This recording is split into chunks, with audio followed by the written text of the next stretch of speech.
The man was terrified to realize he had been stranded on Mars for 108 days, completely forgotten by humanity. To make contact with Earth, he finally tracked down the Pathfinder probe that had been sent by scientists back in 1997. The moment he dug it up, NASA detected an unusual signal from Mars. Curious, the team adjusted the camera to take a look. Since Mars is 65 million kilometers away, data transmission takes over 30 minutes.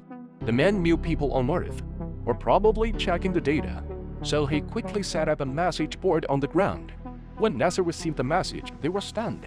They couldn't believe he was still alive, but he had to survive on Mars for 4 more years until the next scheduled mission could bring him home. In the meantime, NASA decided to build a rocket to send him supplies, but that would take at least a year. Then things got even worse.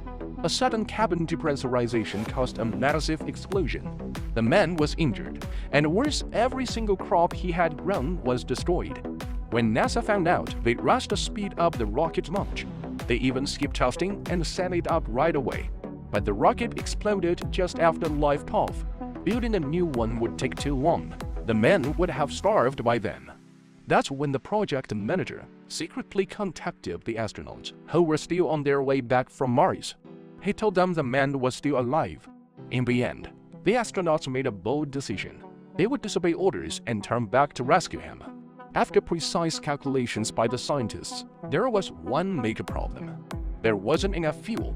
The man would have to launch himself in a small spacecraft and intercept the team mid-space.